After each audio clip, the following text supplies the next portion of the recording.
Situation at present ಅಲ್ಲಿ ಹೇಗಿದೆ ಅನ್ನೋದನ್ನ ನೋಡೋಣ. ಸರೆಂಡರ್ ಕಾರ್ಡ್ ಅನ್ನ ತಗೊಂಡಿದ್ದೀನಿ. ಸರೆಂಡರ್ ಟು ಪ್ರಯರ್ ಅಂತ ಕೊಡ್ತಾ ಇದ್ದಾರೆ. ನೀವು ಪ್ರಯರಿನ ಕಡೆಗೆ ಹೆಚ್ಚು ಗಮನವನ್ನ ಕೊಡಿ, ಸ್ವಲ್ಪ ದೇವರ ಕಡೆಗೂ ಹೆಚ್ಚು ಗಮನವನ್ನ ಕೊಡ್ಬೇಕಾಗತ್ತೆ.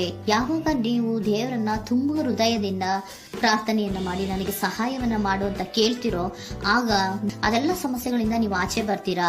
ಮಾಡೋದ್ರಿಂದ, ದೇವರನ್ನ ನೀವು ಧ್ಯಾನ ಮಾಡೋದ್ರಿಂದ ನಿಮ್ಗೆ ಏನ್ ಸಿಗುತ್ತೆ, ಯಾವುದೇ ರೀತಿಯ ಗೊಂದಲಗಳಿಗೆ ಅಥವಾ ಯಾವುದೇ ರೀತಿಯ ಸಮಸ್ಯೆಗಳು ನಿಮ್ಮಲ್ಲಿ ಇದ್ರೂ ನಿಮ್ಮ ಲವ್ ಲೈಫಿನ ವಿಚಾರವಾಗಿ ನಿಮ್ಗೆ ಆನ್ಸರ್ಗಳು ಸಿಗುತ್ತೆ, ಮತ್ತೆ ಸಪೋರ್ಟ್ ಕೂಡ ನಿಮ್ಗೆ ದೇವ್ರ ಕಡೆಯಿಂದ ಸಿಗುತ್ತೆ ಅನ್ನುವಂತಹದ್ದು ನಿಮ್ಗೆ ಹೇಳ್ತಾ ಇದ್ದಾರೆ.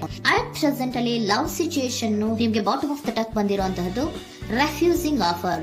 ಯಾವುದೋ ಕೆಲವೊಂದು ನಿಮ್ಮ ಲವ್ ಲೈಫಿನ ವಿಚಾರವಾಗಿ ಆಫರ್ಗಳನ್ನ ರೆಫ್ಯೂಸ್ ಮಾಡ್ತಾ ಇರುವಂತಹದ್ದು ಅಥವಾ ಮಿಸ್ಡ್ ಆಪರ್ಚುನಿಟಿ ಅನ್ನುವಂತಹದ್ದು ರೆಪ್ರೆಸೆಂಟ್ ಆಗ್ತಾ ಇದೆ. ಯಾಕೋ ನೀವು ಮಿಸ್ ಮಾಡ್ಕೋತಾ ಇದ್ದೀರಾ ಕೆಲವೊಂದು ಆಫರ್ಸ್ ಗಳನ್ನ ಅನ್ನುವಂಥದ್ದು ರೆಪ್ರೆಸೆಂಟ್ ಆಗ್ತಾ ಇದೆ. ಏನೋ ಒಂದು ರೀತಿಯ ಧ್ಯಾನ ಮಾಡ್ತಾ ಇರುವಂತದ್ದು, ಚಿಂತೆಯನ್ನ ಮಾಡ್ತಾ ಇರುವಂತದ್ದು ರೆಪ್ರೆಸೆಂಟ್ ಆಗ್ತಾ ಇದೆ. ಪಾಸ್ಟಿನಲ್ಲಿ ನಿಮ್ಮ ಲವ್ ಲೈಫಿನ ವಿಚಾರವಾಗಿ ಒಂದು ನ್ಯೂ ಐಡಿಯಾ ಇತ್ತು, ಏನೋ ಒಂದು ರೀತಿಯ ಹೊಸ ಐಡಿಯಾಗಳನ್ನ ಮಾಡ್ಕೊಂಡಿದ್ರಿ. ಲವ್ ಲೈಫಿನ ವಿಚಾರವಾಗಿ ನಿಮ್ಮ ಆಪರ್ಚುನಿಟಿ ಕೂಡ ಚೆನ್ನಾಗಿಯೇ ಇತ್ತು. ಆದ್ರೆ ನಿಮ್ಮ ಲವ್ ಲೈಫಿನ ವಿಚಾರದಲ್ಲಿ ಕಿಂಗ್ ಆಫ್ ಸೋರ್ಟ್ಸ್, ನೀವೇನನ್ನ ನಿಮ್ಮ ಲವ್ ಲೈಫಿನ ವಿಚಾರವಾಗಿ ಏನನ್ನ ಎಕ್ಸ್ಪೆಕ್ಟ್ ಮಾಡಿದೀರಾ ಪಾಸ್ಟಿನಲ್ಲಿ ಅಂದ್ರೆ, ಲವ್ ಲೈಫಿನಲ್ಲಿ ಒಂದು ಕ್ಲಿಯರ್ ಇರಬೇಕು, ಕ್ಲಾರಿಟಿ ಇರಬೇಕು, ಮತ್ತೆ ಯಾವುದೇ ವಿಚಾರ ಕೂಡ ನಿಮ್ಮ ಲವ್ ಲೈಫಿನ ವಿಚಾರದಲ್ಲಿ ಮುಚ್ಚುಮರೆ ಅನ್ನೋದು ಇರಬಾರ್ದು.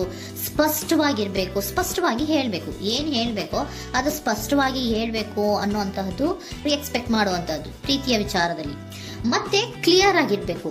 ಏನು ಅಂದ್ರೆ ನಿಮ್ಮ ಲವ್ ಲೈಫಿನಲ್ಲಿ ಒಂದು ಸ್ಟ್ರಾಂಗ್ ಆಗಿರ್ಬೇಕು, ಸ್ಟ್ರಾಂಗ್ ಬಾಂಡೇಜ್ ಇರಬೇಕು, ಮತ್ತೆ ಯಾವುದೇ ರೀತಿಯ ಚೈಲ್ಡಿಶ್ ಬಿಹೇವಿಯರ್ ಅನ್ನ ಮಾಡಬಾರ್ದು ಅನ್ನೋದು ಪಾಸ್ಟಿನಲ್ಲಿ ನೀವು ಎಕ್ಸ್ಪೆಕ್ಟ್ ಮಾಡಿರೋಂಥದ್ದು ರೆಪ್ರೆಸೆಂಟ್ ಆಗ್ತಾ ಇದೆ.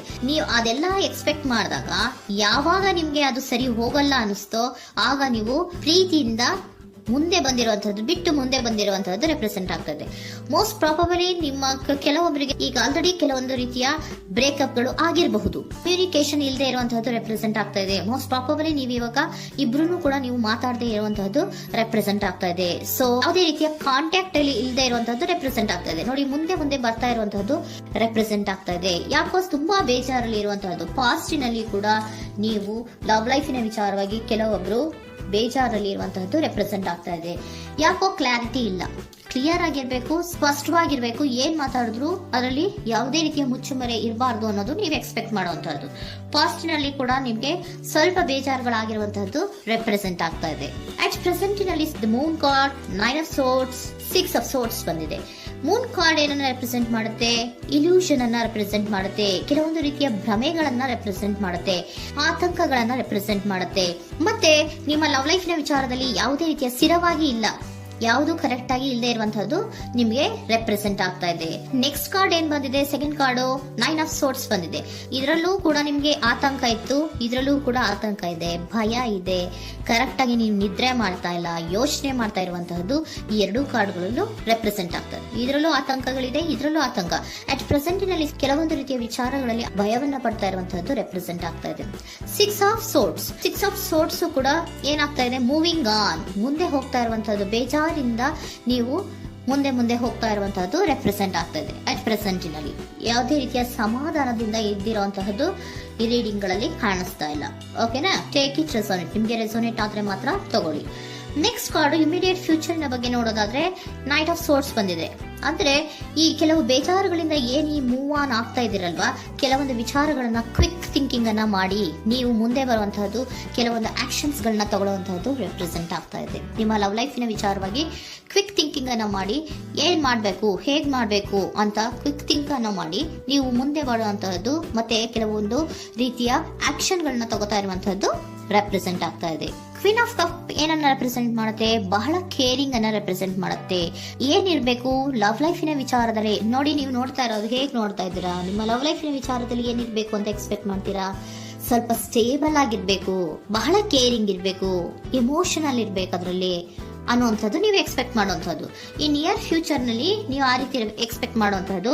ನೆಕ್ಸ್ಟ್ ಕಾರ್ಡ್ ಬಂದಿರುವಂತಹದ್ದು ಏರೋಫೆಂಟ್ ಕಾರ್ಡ್ ಬಂದಿದೆ. ಏರೋಫೆಂಟ್ ಕಾರ್ಡ್ ಏನನ್ನ ರೆಪ್ರೆಸೆಂಟ್ ಮಾಡುತ್ತೆ?